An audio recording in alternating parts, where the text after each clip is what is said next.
Welcome to the WAWT podcast series. Today's topic is on the spectrum of wireless charging with NFC technology. Hi, good morning, gentlemen. Hi, Amir. Hi, Mike. Thank you very, very much for the time today. And thanks for willing to speak on a very, very important topic related to wireless power. That's the spectrum of wireless charging using the NFC technology. It's a very important topic because it's emerging technology and we all want to know more about this exciting technology. So thank you very much. And before we go further, let's have a round of introduction from each of us. Over to you, Mike, first. Yeah. So hello, everyone. I'm Mike McCamon. I'm the Executive Director of the NFC Forum. We're the standards body that defines some of these standards in kind of the less than 3 watt category for devices, mobile devices, and accessories. And I work with our board of directors and our members to bring these specifications to market. Excellent. Thank you, Mike. Over to you, Amir. Thanks, Dinesh, and pleasure to be here. My name is Amir Khoshniyati. I'm the GM at Identiv. We focus on higher value specialty applications of anything on the IoT arena, passive and active, with a very core focus on HF NFC technologies. Actually, a board member as well with the NFC Forum, so work hand in hand with Mike, defining standards, applications, use cases. And very exciting time, especially with wireless power. So excited to be here and talk around everything and anything that has to do on the topic. Thank you very much. Good introduction from both of you. Myself, Dinesh Kithany. I'm the Chief Analyst and the founder of Wired and Wireless Technology, a strategic technology analyst firm. I've been covering the wireless power market for nearly 8 years. I cover all different type of wireless power market applications, around 30 applications, and across various power levels. So yes, and I publish reports on wireless power on a regular basis, and I'm one of the leading industry analysts. So yes, with the round of introductions, let me start running it. The first question obviously is for you, Mike. Dinesh, tell us a bit more about the story behind the evolution of NFC wireless charging. How did the idea develop and to expand the NFC communication, which is near field communications beyond NFC beyond the communication aspect into wireless charging? Yeah. So as most of the people watching this webinar or listening to it will likely know, NFC technology is a stateless technology in the sense that it does not necessarily require power. So when you bring two devices within proximity, one device is the polar and provides power to a listener. So if you think about this, when you take your contactless card and you want to pay for something, obviously the contactless card does not have any power in it, no battery, if you will. It harvests power from the payment terminal. So this very basic concept is kind of the seed for where wireless power and wireless charging came from as it relates to NFC. So engineers looked at the mechanisms that we could use to use this as kind of a power harvesting technology. So not just for a tap, but for some extended period of time for charging or for being able to power devices that are on standby batteries, for instance. So the idea is to take a technology that already exists and extend it in such a way that exploits its key attributes, which is the fact that there's a way to harvest power remotely from another device. And this is very unique across most of the wireless technology standards that people are familiar with, like Bluetooth and Wi-Fi and others. All of the ultra-wideband, all those technologies require a battery, whereas our technology can harvest the power across a wireless connection. That's a good point. In fact, NFC wireless charging start from the day one started to look into it from a greener perspective, from a sustainable energy perspective. So that's good, like energy harvesting, all the stuff. Before I move to Amir, Mike, I have one other questions for you. Again, this is related to the NFC. And can you tell us a bit more about the NFC Forum industry body? Something more about objectives, the number and the profile of the members, and how the membership is growing. Yeah, so the NFC Forum has actually been on a pretty long and sustained growth streak here these last couple of years. So if you go back about 3 years ago, the organization was about 100 members. We actually just this past week passed the 500th member milestone. So we actually now have over 500 members as part of the organization. If you were to go to our website and look, you'll see a very big diversity of organizations, starting with the chip suppliers and integrators, organizations like where Amir's at, and then closely followed or maybe neck and neck with the major handset providers. So handset operating system side, you've got Apple and Google, of course, and then Huawei, who has kind of the other category there. And then once you get past that, what you'll see is a wide diversity of companies across automotive, across access control, across all these different markets where you're starting to see use cases, well, and payment, of course. All these different use cases, they're fairly well represented across our membership. So it's been quite a big growth over these last couple of years. And we attribute that mostly to the fact that we now have a communicated roadmap. There's more interest in wireless charging and some of the other activities we've taken on over these past couple of years. And hopefully with the introduction of NFC wireless charging, your membership will grow even further than 500 to, in like 200, 300 more, I guess. Yeah, let's hope. Yeah. Yeah. So over to you, Amir. Amir, you have been associated with NFC technology as well as NFC forum in many, many ways. Tell us a bit more about your journey there. Yeah, so we've had the privilege of being a part of the journey post or pre and post COVID, and I think that's been very beneficial for this technology when you look at the evolution and the community really understanding the use cases. Pre-COVID, anybody that was getting exposed to the technology were staring at it as if somebody had discovered fire because they didn't understand what was powering another device, and they didn't see that the tag and the reader could be interchangeable and really the benefits behind it. Then you hit an era where the pandemic hit, people were hesitant to touch things, and the contactless technologies became more prominent. You walked into restaurants, you started to see the QR codes, which required line of sight, didn't have the security aspects and the value adds that typical HF NFC technology does. But then you saw that we went through a transition phase. The credit cards started to get a makeover. They started to have NFC technology built in, and the reader terminals were all outfitted, not only to interact with the cards themselves, but also the devices for payment. Then this gave rise to the notoriety of the technology itself. And then now you start to get a standard in place that you have the NFC contactless capabilities and you have the charging capabilities all in one, which open up a whole new era of applications and use cases. So it's been a privilege to watch the journey of more around awareness and educating folks really around how the technology works, to now an era of really working with folks to go deeper into applications and building more value around the use cases. So this has been almost, I would say, a 5-year journey end to end on the education side and now the commercialization side to the use cases, but very exciting times to say the least.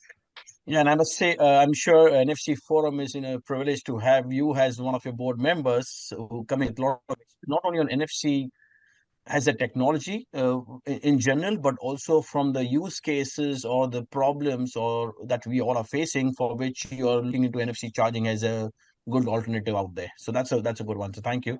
So Mike, I have a question. You mentioned about some use cases and other stuff on NFC charging. So the question here I would ask you is, how was the need created for NFC wireless charging? Because obviously you all already have billions of devices with install base of NFC communication. But how about NFC wireless charging? Were there any use cases in mind? Were there any pain points that you had came across, like some of them which you briefly mentioned? Or was it just like an accidental technology?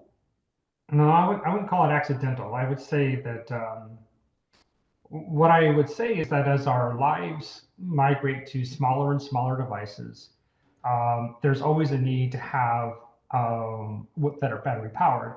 There's always a need to charge them. And so the physical footprint of providing charging mechanisms in these smaller devices becomes kind of a difficult industrial design problem. So you take something like my headphones are very small.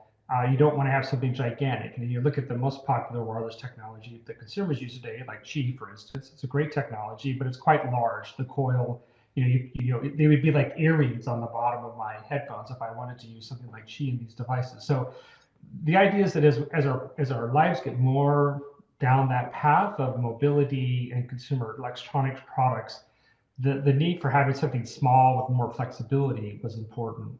And also that it kind of is, it's handy that most of these smaller devices also have lower power requirements. So unlike a mobile phone that, does take a lot of power that you need to charge for a long time with something like Qi, the idea is that there's newer classes of devices that can be used for NFC wireless charging. And the other thing I will mention real quick, I don't want to take too much time, but we also see kind of an interesting category for this power harvesting concept. And the best example of that, and there's been some initial proof of concepts around like door locks, for instance, or in the case of like cars, you can actually buy cars now today with them. And the idea is that every one of us has already an NFC reader and writer in our pocket, which is our mobile phone. And so now I can present that phone at a doorknob, and it can either be powered or have its own power to be able to unlock that door for somebody. So it's just extending that use case in the mobile category from something we already learned how to do, which is doing contactless payment. So it really has been somewhat of an intentional effort around taking advantage of these newer classes of products that are coming out on the market these days. Cool. And in fact, if I may summarize on that, it basically looks like you took the advantage of having NFC technology, which is already in many people's hands, billions of devices already out there. Yeah. Then you rightly in the market from a from a technology perspective. Which is one of the most popular wireless power technology, but it may have its own constraints. Like some of them you mentioned is the power levels, or it could be basically something the size of because there are many small battery powered devices which require wireless power, and for them, adding a coil which is thicker may not be appropriate. So good that you identified that. And more interesting I liked was about your energy harvesting aspect. So taking it even step further than wireless charging, because obviously today, tomorrow we'll all face the questions from the regulatory: what is happening to the energy efficiencies? What are you using it from? Renewable energy harvesting. So that's a good part of it. Yeah. Cool. Over to you, Amir. I mean, obviously, you talked about your experience in NFC charging in general, or NFC technology, or NFC forum. But can you give me your initial views about NFC wireless charging when we started to talk about it? When NFC forum said yes, let's do a wireless charging. So, from an application perspective, just tell us more about it. Yeah, from an application perspective, I think it feeds really well to the adoption of the market and the use cases. Again, coming out of the COVID era, there was more prominent reliability on the mobile devices. I mean, it really becomes a day-to-day foundation for our everyday lives. So how we interact with things, how we get information from various sources, and then how we engage with products that have been digitized. The wireless power component then becomes inevitable. So when you look at the Qi standard of being able to power devices, when you look at, for example, the MagSafe that Apple has, it's been designed in a way that you can get focused power in a specific location, and you can actually get your device charged much faster because of the isolation that comes with it. And then you're seeing a lot of terminals and a lot of different locations where you can conveniently charge, because everyone is understanding the reliability of the mobile device to your everyday life. So automakers are now standardizing the wireless chargers within within all the new modern automobiles that have been rolled out. You look at some of the focused areas that Tesla and Rivian came out with. So they're coming out with not only the charger itself, but the intelligence behind the charger and how the device is interacting with the charger to actually bring a prompt to the vehicle itself. And then you look at all other automakers as well that have built it, like BMW, like Mercedes, that are allowing the function of the charging, but also the function of the phone to become your key for the car as well. So via app, you can be logged into your profile, you place it on the charger, and you get the dual capability. You get the charging that everyone is now putting as a standard, but you also get all the functions of the car to operate without a key fob itself. So it's definitely becoming more prominent, because I think the device itself is part of an everyday life, and each brand and each aspect of life is now bringing more around actually keeping that mobile device powered up so that you can use it throughout your day. So real quickly, if I can pile on that real quick, and there's just two things I would want to mention. So I do think that, I did bring up Qi, and it's a great technology from the Wireless Power Consortium. We have a lot of members that do both of these technologies. I'm a big fan and user of the technology as well. But I do think that NFC wireless charging may take a very different path. I think it'll be much more of an embedded technology. It may not be, I probably won't buy a consumer NFC wireless charger to sit on my desk and set things there. I think it'll be more, and I don't know if this is even happening, but it'd be, to me, a more interesting example would be maybe like this, my case to my headphones. Like that's an embedded solution that needs to have small design, needs to, there's a lot of things that I could get advantages out of something with like NFC wireless charging that she would not, as opposed to me buying it just a generic puck that I'd set on my desk. It's more about these embedded things is what we're hearing more and more that there's interest in. And the last thing that Amir mentioned, which is really, really key, that's very, very different with NFC wireless charging compared to most others that are out there, is we already provide a standard data channel. So, we already can read data across that connection, which is what Amir's talking about for the digital key.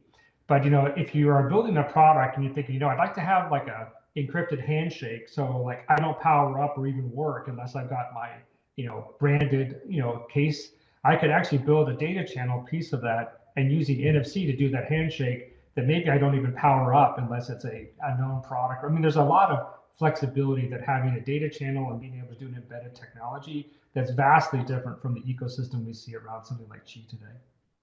Yeah, good. In fact, thanks to both of you for this answer. In fact, I think Mike, you nicely balanced that response, because what I heard from Amir was more about what are the problem areas that we are facing in the consumer space, in the automotive space, and looks like he has identified the problem. Looks like he's identified the technology where NFC could play a big role, NFC wireless charging could play a role, and more important, looks like he has already set a lot of expectations on NFC wireless charging. And glad that Mike, you had answered that question, saying that yes, we have already identified these areas. We know the plus points of NFC charging, what it can do or not. So it looks like yes, we are developing a technology, wireless charging technology, based on the problem we are facing. The reason I'm flagging this issue is that I've seen across my experience in looking into so many wireless power solutions, looks like in many cases, many cases, majority of the cases, I've seen that many wireless power technology has been developed. There's a solution's been developed, and now we are going and finding out a problem. That is where we have been seeing that, and that's why the adoption in some areas has been very, very low, because things have been developed, but without keeping a problem in mind or a use case in mind. So glad that already hearing that. And all of this, and I think that all of us know this instinctively, but there are companies in the world that are big enough to build something and like force the standard. But generally speaking, the path to widespread adoption on a global scale is working through standards organizations. And it doesn't have to be NFC. I'm talking about, Wi-Fi Alliance through IEEE. And there's such a long history of standards playing a very big role.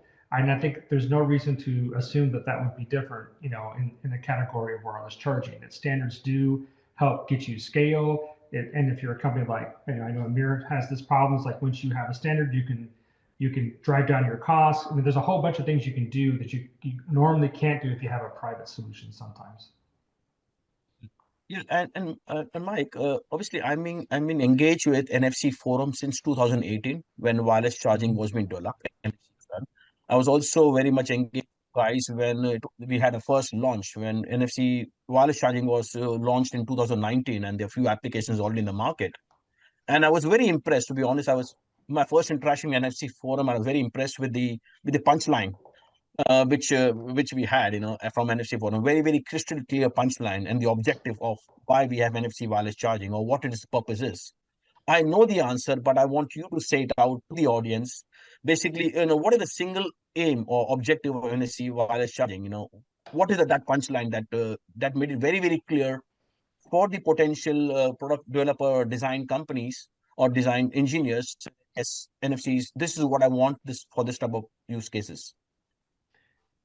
Well, Dinesh, it sounds like you know the answer. Now I feel like I'm not going to give you the right answer here. It sounds like I'm because I don't remember this punchline. It must have been maybe your punchline. I'm not sure. I don't remember what it was. But can you help me with this, or am I going to just be hanging out here on a limb?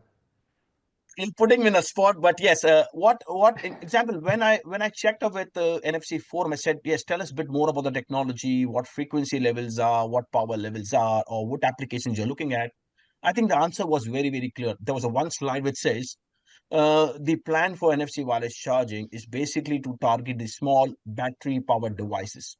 Oh, Crystal and absolutely, yes. as simple as that, small battery power device. And I think that includes many aspects. What are we looking at? What are the form factor of the technologies? What are the levels at which we will be targeting? Otherwise, yes, 13.56 can be used in many, many ways. I've seen, obviously, I've seen less than 5 watts application, but I'm also seeing some other companies or some other developers looking into 1356 for very high power, like 200 watts, 300, 500 watts, or even a kilowatts. So from NFC forum, I think it was very, very crystal clear. And I think that tied up very well with what NFC forum was doing with the NFC communication, NFC as a communication protocol. So Yeah, on that particular, yeah. we are definitely targeting mobile accessories. So, the idea is that, this technology will likely not be used for, charging your mobile phone. It may not be even used to charging your watch unless it's kind of a lower powered watch. It really is this kind of 1 to 3 watt, very, very low power consumer products that are destined for high volume and international markets, which are things that benefit from standards. If you're looking to do your own, side little thing, you can go off and do your own private thing, and there's benefits to that too. I'm not saying there's anything wrong with that, but if you're trying to attach yourself to, all the other ecosystem players that are out there, it's important to look at NFC. The two things I'll real quickly mention that I think people tend to forget sometimes. So if you're building a product and you think that at some point you may want to have a fallback solution like a credit card, like let's think about a doorknob, for instance. So if you think to yourself, okay, I'll use this other wireless technology and like I'll build an app, I'll put on the phone, like everything works, everything's great. Okay. Well, so that requires you to always have that app and always have that phone. There are some use cases, and like we've seen in access control, that we are the fallback because we can get power from the door lock, or the other option would be is the door lock could actually power up a regular NFC based card. So you can always fall back to that static card solution if you ever needed to, if you build that into your product. So there's a lot of flexibility. Sorry, I'm rambling, but there's a lot of flexibility. Yeah. And also, I just want to flag off here, even though you said that, NFC wireless charging is basically for mobile devices, maybe something much below than the smartwatch as a category, if I may say. But if I remember very well, the very first product to introduce NFC wireless charging was, obviously, it was the smart glasses from Huawei, 2019. And immediately after that, we saw the first smart fitness tracker from Samsung adopting NFC wireless charging. So it is, yes, truly also for the wristbands, if I may say, put it like that, or variables. Maybe not the high power like an Apple Watch, which has so many features and uses very often, but a small fitness, or not small, I would say, fitness trackers. And fitness tracker is one of the fastest growing applications. So yes, I think I'll agree on that aspect. Yeah. Yeah. So Amir, tell me. No, I was going to ask Amir, do you have a different perspective on this, Amir? I feel like I'm cannibalizing the time here. No, I think it's good coverage there, and I do like the aspect that we took with the pivot of the embedded devices, because that's really where it's going, and it's not only just AirPods or earphones and that avenue. We are also going in the world of a lot of these Oculus types lenses. They're working through wireless powers to power them up. You're looking at a lot of the razors, electrical razors. They're all pivoting to NFC. So I do agree with Mike. As I identified some challenges and some solutions to the mobility side, the embedded side is equally taking a lot of acceleration, specifically last, I would say, 24 months. So both sides are equal to keep an eye on, but definitely the embedded side is the future, because it's not just the mobility side. It's everything that we use on a day-to-day basis. And Dinesh, I'll add one quick other thing. I know I'm taking it so off track, and it'd be interesting to hear if Amir has seen the same thing. But I was talking to one of our members the other day, and I asked him, I said, hey, it seems like NFC wireless charging is not taking up as fast as we would have thought. Like, what's going on? And that person's perspective, which I thought was really interesting, he says, well, you do realize we launched all this right in the middle of a pandemic. And basically all these companies were slowing down and trying to reduce their risk on new product categories. And it was this person's view is that now that we're coming out of the pandemic, those things are going to start to change, and companies are making investments to kind of get out of that doldrums of the pandemic. And it's just a matter of when the product design cycle will catch back up with reality, and then we'll start to see many more NFC wireless charging products on the market. That's right. In fact, this reminds me, or in fact, this clarifies to me about with many companies, is that I've seen that, one of the reasons why wireless power technology in general has not picked up is because most of the companies, most of the wireless power providers look into as a standalone solution. They are developing wireless power. Okay, this is basically, this is the antenna, this is the coil, fed into a device, and it will be wirelessly charged. And I think this is where the mismatch is coming in. Unless and until you promote your wireless power technology as one of the other technologies within your device, you will not go anywhere further. It will just be like an additional feature, which may seem, as we can see now, it seems not as a priority feature to be added up. So we're delaying the adoption here. In fact, on the same ground, I will ask the question to Amir. Amir, yourself and even Identiv is very passionate about NFC as a technology. You have been using NFC communications for a long time, and you believe in that technology. How can you say, what are the benefits associated when you NFC communication protocol with NFC wireless charging? What are the additional features that comes into picture, and what are the wow effect that one can benefit from that? It's a good question. I think one is definitely the obvious one. You're getting the charging benefits and everything else, but when you go a level deeper into the applications and use cases, you are getting authentication of the profile on the individual. So if this is an app-driven application, again using the automotive example, you are able to recognize someone's profile as a owner or a temporary driver of that vehicle, maybe the settings around what that profile is associated to. So rather than go through the BLE setup and then transmitting the information, as soon as this device interacts, you're getting all those value props. Now, when you get into a environment, let's say that's more commercialized, let's say in a restaurant environment, you're able to get many more benefits that extend further within the person, how they're interacting with the menu, placing orders, paying their bill, and you're getting all of that in one. So it's creating a much more streamlined avenue for brands, business owners, whatever the case might be, to interact with the consumer. And in the same respect, start to do a level of data mining, which I think is the ultimate de facto standard and value behind these digital triggers. You want to know profiles of individuals. You want to know their habits. You want to be able to market to them. And then you want to understand in a secure way how to transfer that information so that you can create more of a life cycle between consumer and brand. So that's what we're seeing from Identiv's perspective, is empowering a lot of these technologies to go forward, and then empowering the brand and the consumers to have a much longer and valuable life cycle through this technology. And then obviously building up the NFC charging technology also into it, so it becomes like a complete solutions, not only also for data sharing, and at the same time, charging the device as well, because that's enabled.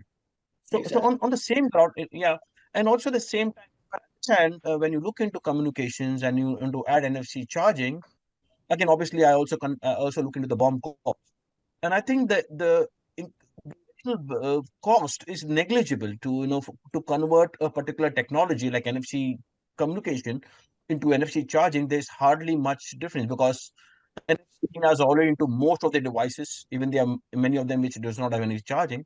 So it's just like enabling an extra feature. Yes, in the current times, because the current NFC antennas may not be, built to charge, but they can still be used. I've seen some example use cases where you can actually currently your phone can be used as a, but not to the optimal level, because the antennas are not built for that purpose. So currently what we may have is some devices like phones or other devices to use as a TX, have a separate antenna for communication, NFC communication, and a separate antenna basically for wireless charging. But I'm sure with the innovations happening, and I'm speaking with some of the chips as well, or coil or antenna makers. I'm sure tomorrow, very soon, within a year's time, I will see a single multi-purpose single antenna, which basically can be used for communications. If not that time, then they can be used for charging. So it's just like with a negligible incremental cost, you can have the benefits of communications and obviously data. So that's good part of it. Over to you, Mike. Mike, we all discuss about NFC charging, what we are doing, what we want to do. But the question here is, how is the journey being so far? 2019 is where we launched NFC charging. So what has been achieved so far, and where are we heading? Yeah, I would say that, well, I've already mentioned the pandemic. I think that kind of put kind of a little bit of like slowing down the adoption, but we are seeing silicon providers and kind of, I would say, early products still being announced. I don't think we've had like the killer app kind of come out for wireless charging yet. I think there are some pretty interesting opportunities that I think, I'm closely monitoring. I mean, I think headphones is a really nice category. Anything that's related to mobile accessories, anything that's small. And the other place that I'm spending a lot of time thinking about too is any device that has a standby 2032 battery, so the typical watch battery. There are a lot of use cases where that battery sits idle and does nothing, for very, very extended periods of time, that using NFC power harvesting, you basically just use your phone and hold it there for a few seconds and power up the device and actually be able to take an action. So we're closely monitoring all those types of use cases right now. But that's what I would say the current state. And the last thing I will mention, we did announce about a year ago, we do have a roadmap item where we're working to take NFC wireless charging out to 3 watts. So today we're negotiated wattage up to 1, and we're already exploring how we can take that negotiated up to 3. You probably won't see any final specifications anytime soon, but it'll be, maybe we'll have more information in the latter half of 2024. Yeah, cool. In fact, Mike, you already gave my next question, because I was about to ask you to tell me a bit more about the NFC technology roadmap, but I will not stop here. Obviously, I won't want more details on that. But before that, I would just like to flag off when I talked about achievements and where are we heading. I think we have achieved a very good, we had achieved a lot of good success, and I mean NFC wireless charging, because if I remember, my research says that so far there are around at least 7 different type of applications who have already adopted NFC wireless charging. It's a one wireless charging technology. It has one level of power levels, 1 watt, 2 watts, and it has already has 6 or 7 different profile of applications who have already adopted wireless charging. I think we talked about smart glasses, we had fitness trackers, we had digital stylus pens. I saw some smart clothing applications adopting that. Last month, New Current had launched headphones which using NFC Yeah, wireless yeah, I charging. saw that. And there was another one, the padlocks from again Infineon and New Current had again wireless charging. So, and I don't think I've seen that level of success, or the broader level, wider success in any technology. Yes, we know Qi is one of the popular, most of the most widely adopted, but then Qi also got stuck, again, with due respect to the work WPC does. Qi is stuck with the mobile phones. Slightly, yes, they are getting into kitchen appliances, they are getting into power tools and all. But from adoption perspective, mobile phone is one, then earphones and a couple of applications here and there. But within 2 or 3 years' time, we saw NFC wireless charging getting very, very wider. And I'm sure, in fact, my research I cannot mention here, I'm expecting 5 or 7 different applications by CS, new applications which are adopting wireless charging. So that's a. I thought I'll just talk a bit more about from the achievement perspective and where we are heading. In fact, obviously we can talk about it in length. There are at least around bigger market applications she could be heading towards into. So that's clear. Before again, Mike, I come to you more about roadmap. A quick question for Amir. Yes, we know about NFC communication, who is a perfect technology. We know that NFC wireless charging has also done a good job.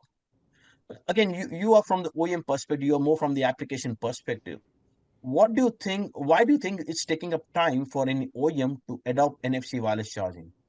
Is it why lack of awareness or lack of knowledge about the benefits of NFC wireless charging? Or is there lack of support from the technology companies to develop the solution for those? Or is it chip makers, supply chain? Why is it taking time? It's a very mature technology, if I may say, but yeah. Yeah, I think the technology is mature. You're absolutely right. Again, post COVID, it's accelerated, so the notoriety is there. the OEMs, and let me clarify, the ROI is definitely there as well. So when you look at the value that it's creating, especially coupled with NFC behind it and the data and the insights you're getting, all of that's very justified. The time to market to actually embed it isn't always the easiest when you look at the types of verticals that are taking the technology on in a first pass. So when you look at automotive cycles to spec a wireless charger to go into a vehicle, it does take time. Now, there's certain wireless chargers that have been embedded in, but as you start to change the specs, you get more intelligence built into that. Those have to be validated. And not only do you pass the validation, but then you have to actually get involved with the supply chain and make sure that you're a value add in the supply chain process. You're not creating a bottleneck and all the check marks are going through the process. And then you can apply that to many other segments as well. So if you get into the countertop segment, for example, and then you're putting a wireless charger in a countertop, there is a time to market behind that to work with the fabricators, make sure the templates that they're using and the way they're cutting tile and putting the charger behind it, whether it's in a restaurant environment or in a home environment, that does take time. So I think the technology itself has proven it. The consumer base understands the value and how to use it. Now it's just a matter of actually getting involved with the right verticals and making sure that the time to market kind of aligns with the processes they have currently in place today. Yeah. So basically what you are saying is that, anybody who knows about wireless charging or NFC wireless charging is working on that. They identified technologies, identified applications where it can be embedded into. It's just a matter of development time from concept to launch. Is like example you mentioned about automotive market where it takes 3, 4, 5 years to integrate new technologies. But I think I asked this question to a wrong person like you because you know about it. My research says that yes, I think one of the reasons why it's not picked up is because of the level of awareness, which I'm understanding is very low, of those aspects. And with few companies aware of the benefits and technical advantages, I think that is where it is lacking. So my question is to Mike, what are the plans of NFC Forum to increase awareness? Because I think awareness and also industry with regards to the benefits of NFC wireless charging. So I know you mentioned about the roadmap. Is there anything on that in that front as well? Yeah. So, I would say that within the last 6 months, we've taken somewhat of a pivot on some of the content we've been developing and sharing with the market that really is more targeted at product managers. The logic is that these are the individuals at large organizations that kind of champion new products and new product ideas. And so the thought is that if we can give them a roadmap of the types of benefits that NFC technology in general provide, and specifically wireless charging, we think that we can get some traction. And we've been seeing that in terms of some of the work we've done in terms of downloads and those types of things, metrics behind the scenes. So, it's going to take time. And I think that, the way these things normally go is they go really slow for a long time and then they speed up and they go really fast at the end. So that's my expectation as well. But, I'll be going to CES, and hopefully maybe I'll see something there, in January, and maybe some kind of early products that are coming down the road. So anyway, so that's what's going on with that. When it comes to the roadmap, we've actually been spending quite a bit of time communicating, the 5 new features that we're working on or enhancements that we're working on. And there seems to be a lot of interest in that. It's actually really helped re-energize, I think, not just the external view of the forum, but I know like in our working groups and committees, there's a lot of work going on right now around increasing the range of the technology, increasing the power wattage, doing multi-purpose tap, our sustainability work. There's a lot of activity that, 4 years ago, it had kind of slowed down. But now that we have this roadmap, I think it's really re-energized a lot of conversations around the community and the forum itself. Okay, so there are many more technical advantages or advancements done to NFC wireless charging, which is covered in the roadmap. And on that note, is there anything covered with regards to integrating NFC wireless charging along with any other wireless power technology, like collaborating or having a multi-purpose or multi-frequency solution out there? Because I think that is also very relevant for. Yeah, I would say that there are active conversations that we're not publicly talking about yet, working with other trade associations to make sure our technology is well applied. I know that I believe it's the Qi Wireless Standard version 1.2 that includes information about NFC for card protection mode. So the Yes. idea is if you set if you have a wallet in the back of your phone, for instance, and you lay it on a charger, those compliant key devices will try to read first, and if they discover a card's in the way, they don't power up as a way to kind of avoid burning the card. So those kind of technical conversations are already happening with groups like the Wireless Power Consortium for the use cases we have today and ones that are coming in the future. Those are all very active today. So basically, what you're saying is you identify an application like mobile phone, which already has an antenna for NFC communications, and you're saying, and you're thinking of why not that can be used as as a charging technology, like a transmitter as well. Yes, that's a good point. In fact, Well, Well, in that particular case, the idea is that it's, the use case that initially started off as I'm going to charge, but then we found is that, again, if there was a credit card in between, Qi was so high powered, it would actually, burn, it would destroy the card. You would not be able to use the contactless feature. And the idea is that by adding some pieces to their specification, they were able to design a system so that it would, prohibit the user from having that problem by using this data channel basically to kind of go look to see if there's an NFC card there first. and again, Mike, I would just like to come back to your previous response with regards to the awareness issue about lower awareness. The reason I'm stressing more and more because we saw an example from Amir. Amir knows about NFC wireless charging, and anybody who knows about wireless charging, they have actually identified few application areas who pain point where they can be used it.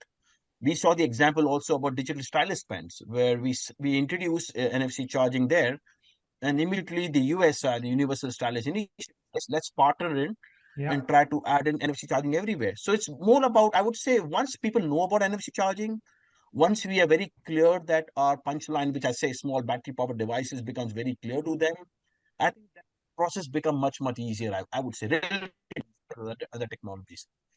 So coming back to on that point, in fact, Amir, you find NFC wireless charging compared to the other forms of technologies? Because which you mentioned could also be appropriate or relevant for other wireless power technologies, inductive based or resonance based or even RF based. So, no, how do you link out there? How do you think it can be integrated? Yeah, and I want to be just mindful of time here as well, Dinesh, because I know that there's a handful of topics here. Maybe we even need to break this podcast into a part one and part two based on the Yeah. responses. When we look at the different frequencies and different power levels here, from our perspective, we first take on the requirements from the customers that we're interacting with. But second, we try to find a basis of what the common use case and the value is going to create for the consumer base. So power levels are all based on preferences that the owner of the requirement is going to have, and then they're going to base it based on the number of devices and what the use case around it's going to be. So we'll guide based on those parameters, and we leave it to them because they know their go-to market. But what we try to work around is the application itself and how we're going to design, let's say, an antenna around that coil or whatever the case might be, so the value is going to be there. And then if the complexity is there, that's really where we shine, because we can build the NFC capability within that charger and make sure that they're, whatever the strike range is and the parameters are, that our capability sits well within the whole charger as a total value add solution. So it's not really the power levels that we're concerned around. We leave it to the experts on that. We bring the value add to come up with an optimal design so they get the additional capabilities and the use cases going much further. I think that's an excellent answer. In fact, it brings very much clarity to the thought process as to we are doing many technologies which we can adopt, but how we want to do it is more important here. So, Mike, over to you. Once we sort out the awareness issue, once we sort out educating the consumers or the OEMs about the benefits of wireless charging, we want to integrate this technology into our devices. So, what will be the process for any OEMs in case they plan to integrate NFC wireless charging to the devices. How can NFC Forum help over there, organize industry, organize standards or reference designs, connecting with the supply chain? So how would you make it easier for them? Well, I think you're asking the wrong person that question. So, I mean, I think that, it's companies like Identiv that actually do help companies do all that kind of, I mean, what I have learned over the years is that unlike most digital technologies, analog's tricky. It's an art. It's not an exact science. And so finding a great partner that can help you kind of, go through that process of industrial design, electrical design, board design, manufacturing design, all of that stuff is really complicated. And so at the forum, we kind of stay out of that, and we kind of direct. If someone came to me, I would direct them to other integrators in the market. I mean, that's not exactly what Identiv does in every single case for every single company, but they do those types of things, and I think that's a very valuable service that the integrators do in the marketplace to help companies be successful. Yeah, good. Yeah, that's fine. And also, again, maybe you can say that I'm asking this question wrong. So, I mean, this question is for you. As you both know that I'm the industry analyst and I cover wireless power technology and all type of technology basically. So is there any way in which me being an analyst, I can help with regards to increasing the awareness of NFC wireless charging or presenting the benefits associated with NFC charging? I'm happy to support. I believe in wireless charging, so and NFC is one of the good technologies out there. So be free to let me know, or what do you think I should be doing in generally, or how can I be helpful in that aspect? Sure. And I would say helping to commercialize the use cases might be a preferred route here, very similar to the pre-COVID days when we were trying to commercialize how NFC works. Now we're in the application phase post-COVID. It would be nice whenever there is a use case behind the segment, whether it's automotive, whether it's in the commercial space, that we can actually get more notoriety around what a brand is doing and the value that they're creating behind it. Because this whole industry really thrives on the adoption of the technology and successes. A lot of times when new applications are getting picked up, everybody sees the value, but they don't want to be the first to market because they're not understanding. They might understand the value behind it, but they're concerned around the adoption. So they wait, they look over their left and right shoulder to see who's going to kind of inch up so that when they launch, they know that they're going to have something that's winning. So in that regard, being able to commercialize the use cases will help with a lot of reference selling opportunities. And even though it creates, from our perspective, more competition, sometimes competition is healthy because you might be able to get the notoriety of the use case out, and then your innovations could be something that's unique that builds on top of it, and it gives a competitive edge. And maybe one question before we kind of close the loop here is that, Dinesh, I'll ask it for you. Where do you see this all going over the next 3 to 5 years? Because you're intertwined with many different organizations, many different subject matter experts. But where do you see everything over the next few years, and how do you see it coming together? I think what we have to look at, I think many industry bodies or many technology companies are working in isolations, is what I feel. I think once they see it from the OEM perspective, like if suppose I'm a Samsung, Apple, or any company, you can say, if you look into this from their perspective, we should be making their life easier. But we are not making it. We are saying, oh, our technology is better than that technology. I can do more power than your power. Oh, I can do more distance than you distance. I think if I was an OEM, I'd be hesitant. Oh, you are saying you're good. You are saying you're good. Which is good? I think if you're very, very clear, like NFC Forum, which says that yes, a small battery powered devices, example, I'm just saying, I think it'll be easy for us. Plus, I think many companies, what they're doing, they're only promoting their technology, marketing their technology, but they're not thinking about the next stage. Or suppose I'm the OEM, I like the technology, I have the IPs and everything for that. After that, how would you this technology into my device, into my watch, into my pen, into wherever? I just can't be having the IP or reference design and say, here you are, take it and go to the ODM or wherever it is. I think we have to facilitate all of those aspects there. And we are not doing that. We are just bothered about our technology, trying to just promote it, whether it's good or not versus other ones. And more important, let's try to create a solution based on the problem that is being identified. Not saying that, oh, I have a wireless power technology, or give me a product, I'll put it. I don't think it will work with that. It has never been working on that. And more important, I think the wireless power technology has been taken as a cost future to be added into devices. Once we introduce wireless power as a value add into the devices, I think the game plan changes.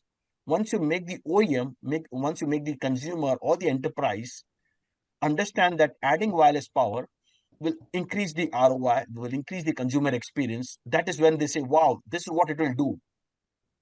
But it will add a $5, $100 to my cost, the BOM cost. But adding this $5 will give me $20 returns, will make my consumer more happy, will make my consumer more loyal. I think we have to present the benefits of that, present the ROI from the business perspective, and then I think it will make it easy. And then I think we should make it very easy for them to just like, okay, here's the technology.